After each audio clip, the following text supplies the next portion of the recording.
Welcome to एग्जामपीडिया।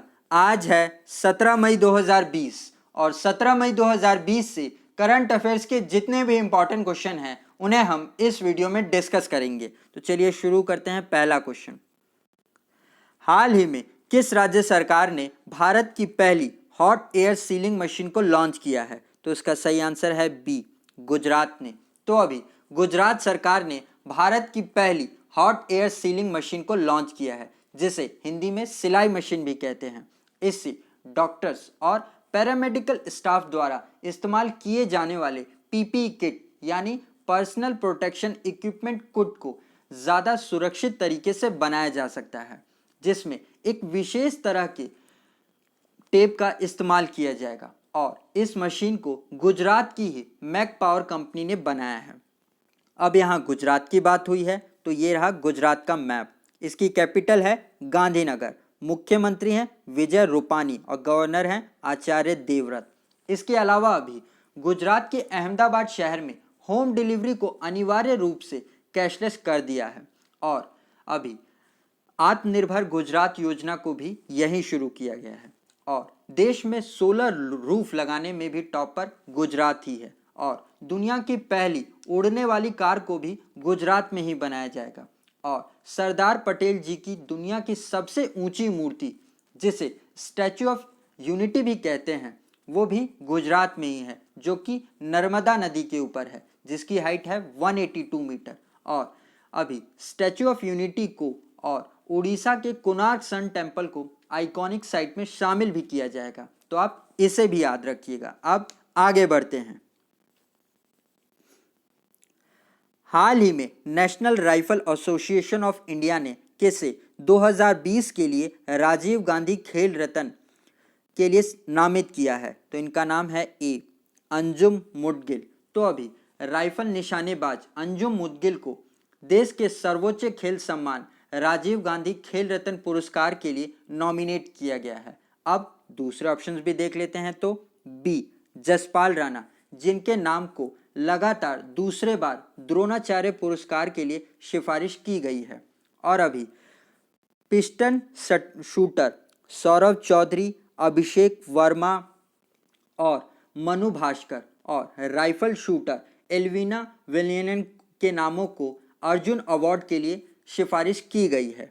अब राजीव गांधी खेल पुरस्कार के बारे में जान लेते हैं। तो इसकी स्थापना 1991 में हुई थी। इसे पहली बार ग्रैंड मास्टर विश्वनाथ आनंद को दिया गया था। तो आप इसे भी याद रखिएगा। और गाइज, अगर ये वीडियो आपको अच्छा लग रहा है और आपके आने वाले एग्जाम के लिए हेल्पफुल है तो इसे लाइक और अपने फ्रेंड्स के साथ शेयर ज़रूर करिएगा।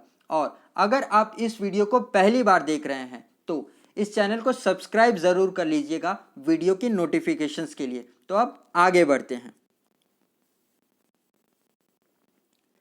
निम्नलिखित में से किस संस्थान के वैज्ञानिकों ने कोविड-19 का मुकाबला करने के लिए 2 मोबाइल इंडोर कीटाणु शोधन स्प्रेयर इकाइयां विकसित की हैं? तो इसका सही आंसर है B, central mechanical engineering institute research Durgapur ने।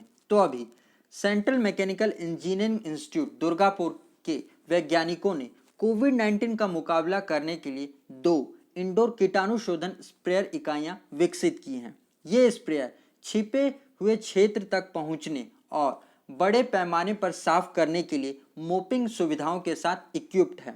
इन इकाइयों के नाम हैं बैटरी पावर डिसइंफेक्टेंट स्प्रे और pneumatically operated mobile indoor disinfectant. तो आप इनके नाम जरूर याद रखिएगा। अब आगे बढ़ते हैं। निम्नलिखित में से किस आईआईटी के शोधकर्ताओं ने MIR और AHD कोविड-19 नामक एक इंटरैक्टिव कोविड-19 डैशबोर्ड विकसित किया है? तो इसका सही आंसर है सी, IIT गांधीनगर। तो अभी IIT गांधीनगर के शोधकर्ताओं और छात्रों की एक टीम ने एक इंटरैक्टिव कोविड-19 डैशबोर्ड विकसित किया है, जिसका नाम है MIR AHD कोविड-19 डैशबोर्ड, जो जटिल महामारी फैलाने वाले मॉडल के साथ में जटिल सामाजिक और परिवहन प्रतिमानों को एकत्रित करता है, जिससे संभावित भीड़ वाले क्षेत्रों के शहर के पैमाने की जानकारी प्रदान करेगा और सामुदायिक संक्रमण को रोका जा सके और पोस्ट लॉकडाउन संचालन में भी काम कर सकेगा। तो आप इसे याद रखिएगा। अब आगे बढ़ते हैं। हाल ही में psycho social impact of pandemic पर रिसर्चर्स बुक को लॉन्च किसने किया है? तो इनका नाम है सी रमेश पोखरियाल निशंक ने। तो अभी मानव संसाधन मंत्री रमेश पोखरियाल निशंक ने psycho social impact of pandemic विषय पर रिसर्चर्स बुक को लॉन्च किया है, जिसे अभी 7 टाइटल में रिलीज किया गया है, जो कि ई एडिशन प्रिंट और ई प्रिंट में उपलब्ध है। इसे नेशनल बुक ट्रस्ट इंडिया द्वारा कोरोना अध्ययन श्रृंखला के तहत प्रकाशित किया जाएगा। तो इसे आप याद रखिएगा। अब आगे बढ़ते हैं। हाल ही में किस मंत्रालय ने आदिवासी युवाओं के डिजिटल स्किलिंग के लिए गोल कार्यक्रम को लॉन्च किया है? तो इसका सही आंसर है ए ट्राइबल मंत्रालय ने।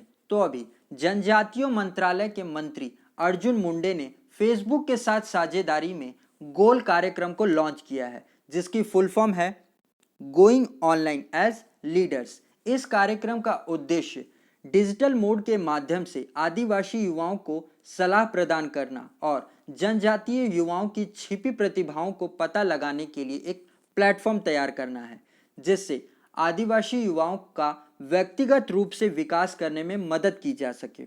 और इस कार्यक्रम के वर्तमान चरण में 5000 आदिवासी युवाओं को सशक्त बनाने का लक्ष्य रखा गया है। अब यहाँ फेसबुक की बात हुई है, तो इसकी स्थापना 2004 में हुई थी। इसका हेडक्वार्टर कैलिफोर्निया यूएस में है और इसके सीईओ हैं मार्क जुकरबर्ग। तो आप इन्हें भी याद रखिएगा। अब आगे बढ़ते हैं।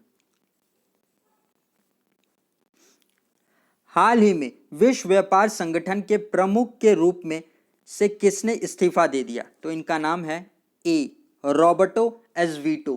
तो अभी विश्व व्यापार संगठन यानी वर्ल्ड ट्रेड ऑर्गेनाइजेशन के डायरेक्टर जनरल रॉबर्ट एज़वेटो ने अपने पद से इस्तीफा दे दिया। ये ब्राज़ील से आते हैं और 2013 में ही इनको वर्ल्ड ट्रेड ऑर्गेनाइजेशन का डायरेक्टर जनरल नियुक्त किया गया था और ये इनका दूसरा कार्यकाल चल रहा था, जो कि 2021 तक के लिए था।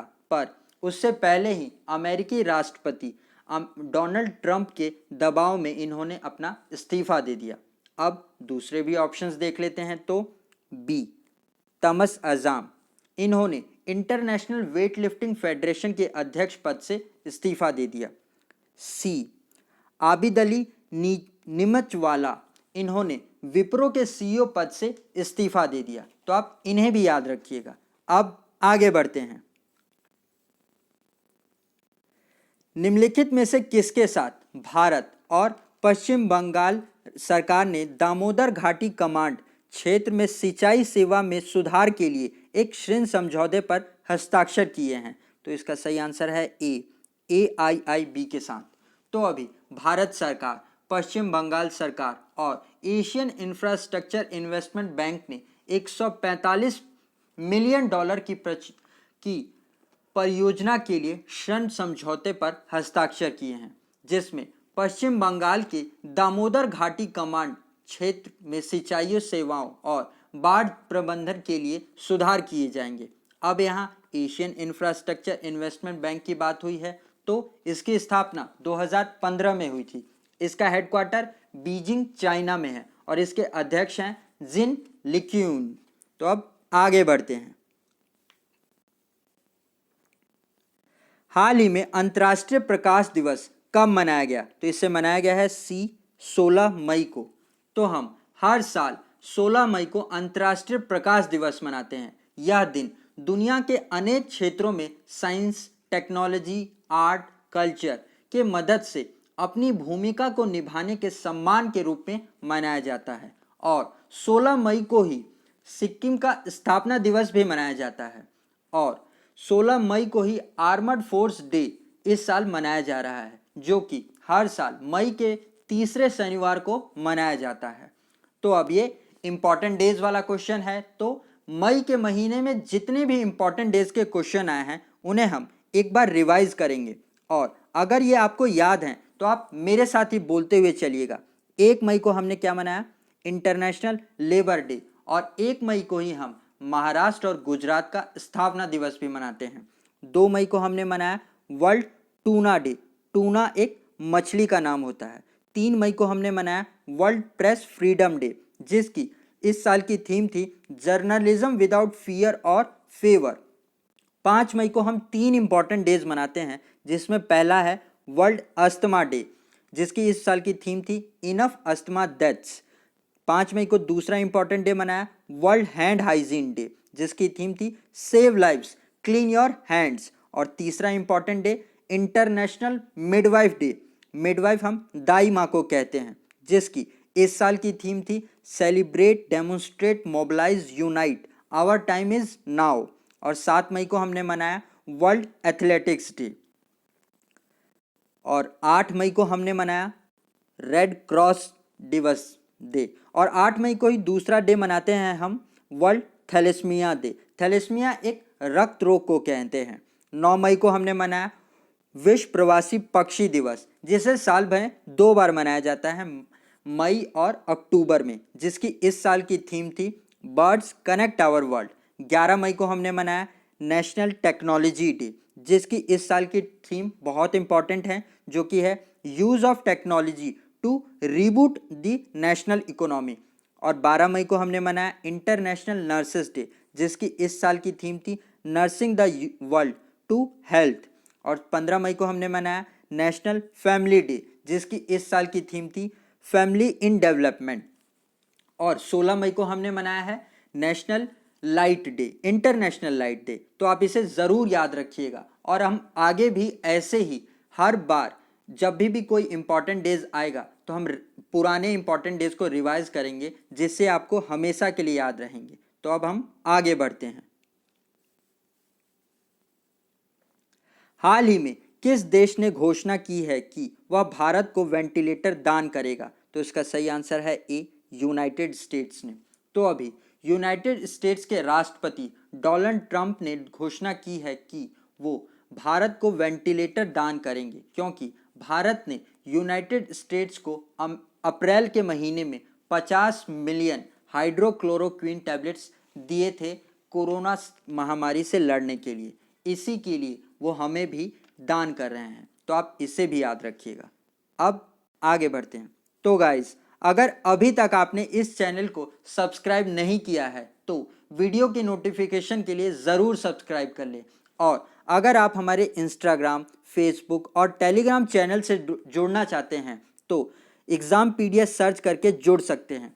और हम डेली इंस्टाग्राम और फेसबुक पर इम्पॉर्टेंट क्वेश्चंस डालते हैं जो आपके एग्ज़ाम से रिलेटेड हैं, और वो आपके प्रीवियस एग्ज़ाम्स में पूछे भी गए हैं। तो आप हमारे इन चैनल से भी जुड़ सकते हैं। आज के लिए इतना ही। Thanks for listening.